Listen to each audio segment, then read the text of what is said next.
जब हम लोग श्रृंगार प्रसाधनों की बात करते हैं तो एक पूरी की पूरी लंबी परंपरा हमारे सामने आ जाती है। मालवा की विशेषता है कि इसने गमनागमन की स्थितियों को न केवल देखा है वरन ये एक चौराहे का काम करता है, जिस चौराहे पर समस्त प्रकार के लोग, समस्त प्रकार के समुदाय, समस्त प्रकार की परंपराएं आती हैं।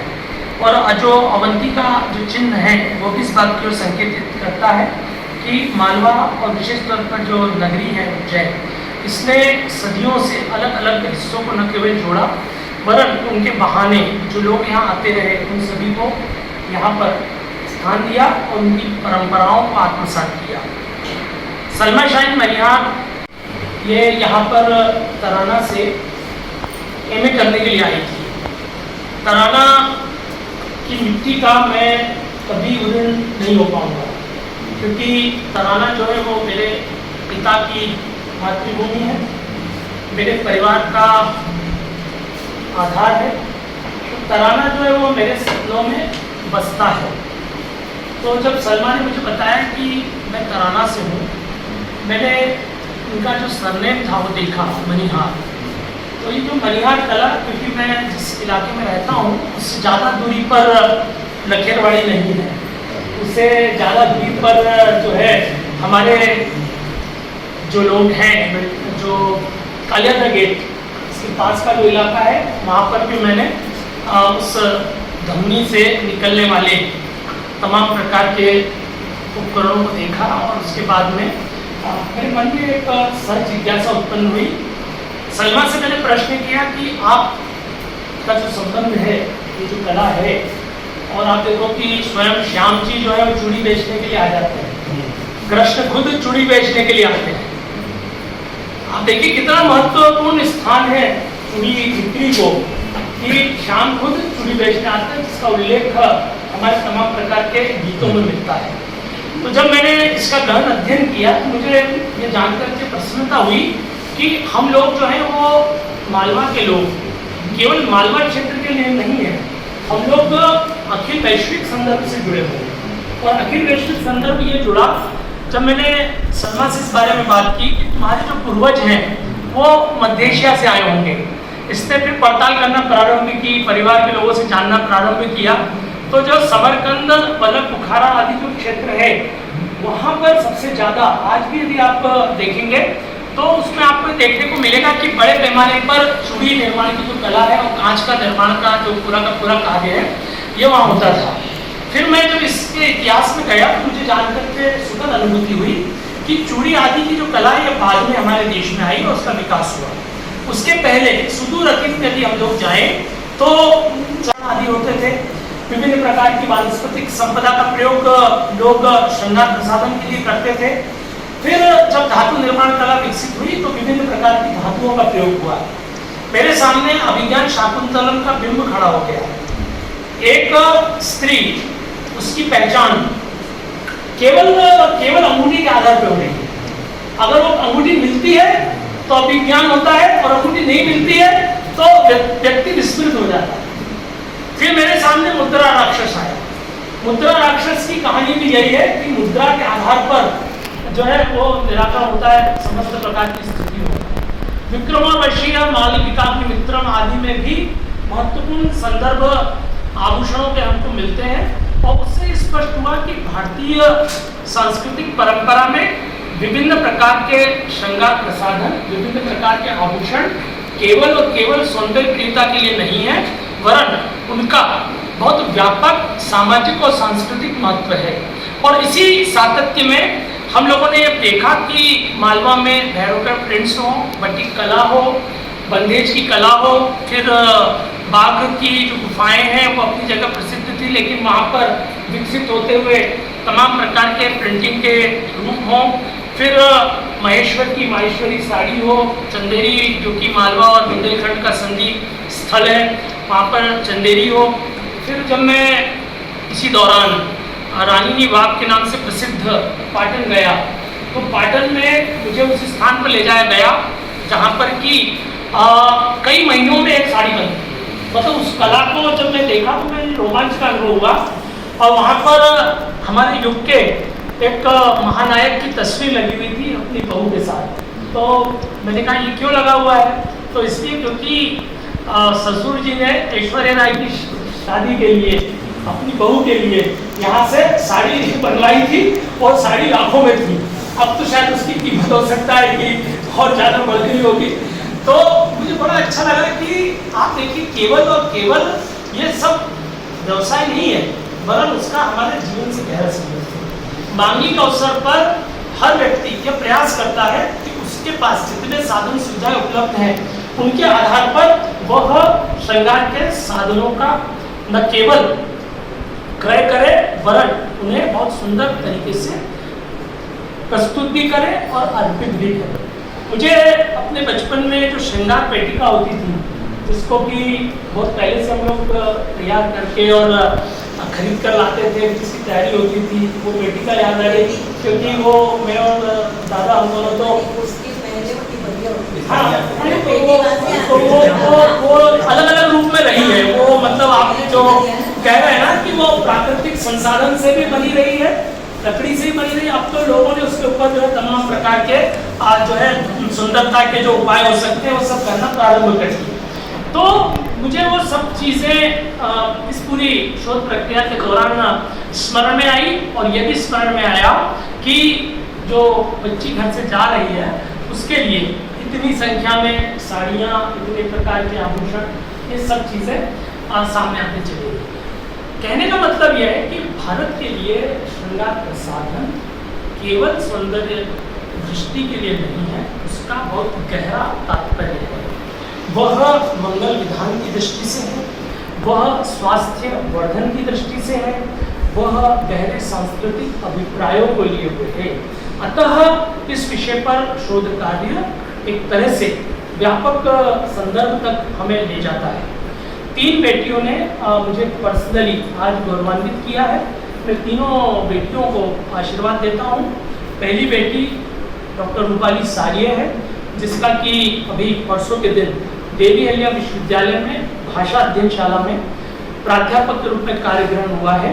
तो उसने मुझे गौरव दिलाया। मैं चाहूँगा कि क्योंकि वो अभी इंदौर में है और वहीं पर वो अपने कार्य कर रही है, तो हम वहाँ तक संदेश भेजते हैं। दूसरा गौरव मुझे दिलाया है मेरी प्रिय शोधार्थी डॉक्टर सुदामा सखवार ने, जिसने परसों ही या कल ही शायद पाणिनि संस्कृत वैदिक विश्वविद्यालय में कार्यभार ग्रहण किया है। ये दूसरी बेटी है। और तीसरी बेटी जो है सामने बैठी हुई है, ये केवल तराना की बेटी नहीं है, ये इसके पापा की या इसके बुआ की, फूफा जी की बेटी नहीं है, ये हमारी भी बेटी है, परिवार की बेटी है, जिसने हमको एक गौरव दिलाया, एक महत्वपूर्ण शोध कार्य संपन्न किया। तो आज का दिवस मेरे लिए बेटी दिवस है ना। बाकी किसी के लिए कुछ भी हो, मेरे लिए बेटी दिवस है, क्योंकि ये जो बेटियां हैं ये हमारे पूरे परिवार को, विश्वविद्यालय को, न केवल इसके घर आंगन को खुशहाल रखती हैं, वरन हम सबके जीवन में भी विशेष प्रकार के आनंद का अवसर उपलब्ध कराती है। तो लोक और जनजातीय साहित्य और संस्कृति के अनेक विध आयामों में जब श्रृंगार प्रसाधन के संदर्भ हम लोग देखते हैं, तो मेरा संदर्भ ऐसे तमाम क्षेत्रों से रहा है, चाहे वो सोनवाल अंचल हो, चाहे वो रजवाड़ी का अंचल हो। लगभग 125 से 150 ग्रामों तक मैं गया हूँ और वहाँ पर जब जाते हैं हम लोग प्रवेश करते ही वहाँ की पाक पगड़ियाँ बता देती कि हम एक अलग प्रकार के अंचल में आ गए। वहाँ पर मूंगा कलर की पगड़ियाँ यानी हरे रंग की पगड़ी देखने को मिलती है, उसको मूंगा, और फिर इसी तरह से मोतिया कहते हैं। तो मोती के रंग की मिलती है, जिसका कि हम लोग सरोकार देखते हैं कि कुछ गुलाबी, कुछ ऑफ वाइट, कुछ हरा, 3 प्रकार के रंगों में वहाँ पर देखने को मिलता है। इसी प्रकार परिधान दर परिधान बदलते हैं। हम लोग जब रजवाड़ी क्षेत्र में जाते हैं परिधान बदल जाते हैं, हम लोग दशपुर अंचल में जाते हैं परिधान बदल जाते हैं, इधर जब उमटवाड़ में जाते हैं तब तमाम प्रकार के आभूषण आदि बदल जाते हैं। फिर विशेष ध्यान मेरा आकर्षित किया घाट बाजारों में लगने वाले उन छोटे छोटे लघु आकार के बिक्री केंद्रों में, जहाँ पर लाल रंग का कपड़ा बिछा करके वो लोग चांदी के या गिलेट के बने हुए आभूषणों को रखते हैं और उसकी बिक्री होती है। स्त्रियाँ जो है विशेष तौर पर दीपावली उसके आसपास, राखी है उसके आसपास जाती हैं और वो देखती हैं कि वो आभूषण उन पर कितना अच्छा लग रहा है, नहीं लग रहा है। तो एक तरह से मालवा का पूरा सांस्कृतिक स्पंदन इन स्थानों पर महसूस होता है। आपको लगता है कि किस तरह से मनुष्य अपने आप को बेहतर ढंग से प्रस्तुत करने की कोशिश कर रहा है। मेरे घर के पास में एक छोटा सा पेड़ है, वहाँ पर जब एक पक्षी ने अपना घोंसला बनाना प्रारंभ किया तो हम लोग बड़े चिंतित हुए, क्योंकि घोंसला बन तो जाता है लेकिन उस पर आक्रमणकर्ता लोग निगाह लगाए रहते हैं। मैंने देखा 2-3 दिन के अंदर उसने रंगीन प्रकार के पंख ला करके रखना प्रारंभ किया। मैं देख करके और अचंभित हुआ, आश्चर्यचकित हुआ कि इसके पास कितनी गहरी दृष्टि है कि इसने उस घोंसले को भी केवल एक अनगढ़ ढंग से निर्मित नहीं किया, उसने श्रृंगार का ध्यान रखा, उसमें उस प्रकार की सामग्री उसने इस्तेमाल की। इस प्रकार के भी पक्षी होते हैं कि जिसके खुद के पर वैसे नहीं है सुंदर, तो वो किसी ऐसी जगह से जाकर के कहीं से पर लेता है और खोस लेता है अपने पंखों में। आप देखिए किस तरह से सौंदर्य प्रियता एक सामान्य प्राणी के मन में भी है, उसी प्रकार की मनुष्य के अंदर भी है। और ये भी मैंने पढ़ाया कि बहुत सारे ऐसे अवसर होते हैं, अवसरोचित वेशभूषा होती है। ऐसा नहीं कभी भी कुछ भी पहन लिया जाए, ऋतु के अनुसार परिवर्तन होता है। जब शीतकाल आता है तो हम लोग शीतकाल में स्वयं वस्त्र नहीं बदलते, हम पुष्टि मार्गी मंदिर में जाकर के और कृष्ण जी का भी वस्त्र बदल देते हैं, उनको भी अलग प्रकार से पहना देते हैं। उनके पास में भी ग्रीष्म के अनुरूप वातावरण देने के लिए उष्णता प्रदान करने वाले वस्त्र उनको पहना देते हैं और उनके यहाँ पर रजाई वगैरह आ जाती है। तो आप देखिए कि हमने अपने स्वरूप में ईश्वर का वास मानते हुए ईश्वर के साथ भी हमने साहचर्य स्थापित किया और उनके साथ भी हमने वही व्यवहार किया जैसे हम अपने घर आंगन में किसी बच्चे के साथ, किसी व्यक्ति के साथ करते हैं। सफेद रंग के वस्त्र ग्रीष्म काल में पहनना, ये क्या है? स्वयं कृष्ण को भी उस समय जब मंदिरों में श्रृंगार करवाया जाता है तो वहाँ पर सफेद रंग के वस्त्र पहनाए जाते हैं ताकि गर्मी का जो प्रभाव है उससे वो बचे। तो हम लोग भी इसी प्रकार का व्यवहार अपने जीवन में करते हैं।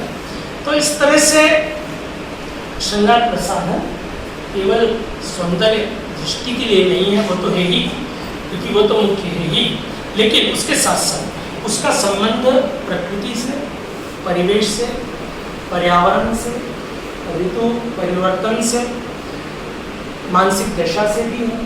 जैसे मंगल का अवसर होता है तो मांगलिक प्रकार के वस्त्रों का प्रयोग लोग करते हैं, श्रृंगार प्रसाधनों का प्रयोग करते हैं। स्वास्थ्य वर्धन की दृष्टि से भी इनकी उपादेयता है। नाक में पहने जाने वाले आभूषण, कान में पहने जाने वाले आभूषण, ये सब क्या है?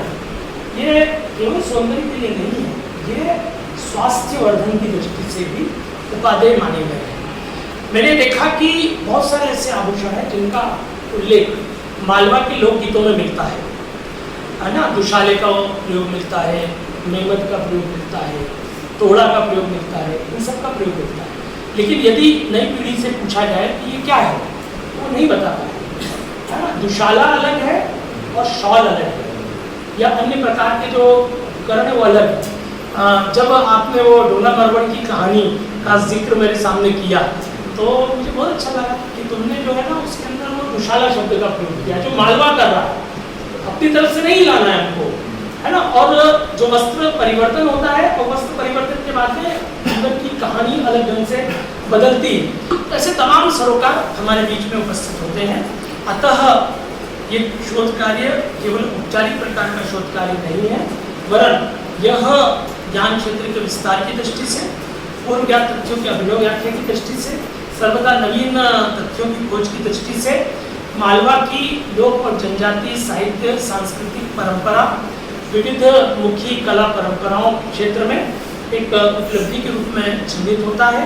और इस दिशा में जितने लोग प्रयास करें, एक एक पक्ष को लेकर के बहुत गंभीर कार्य की संभावनाएं बनती हैं।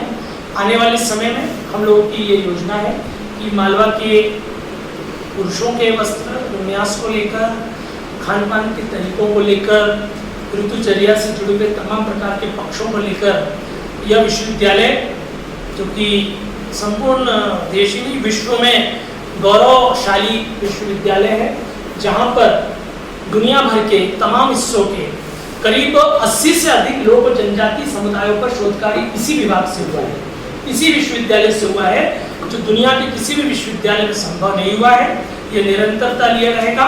बहुत बहुत धन्यवाद और सलमा को बहुत बहुत आशीर्वाद।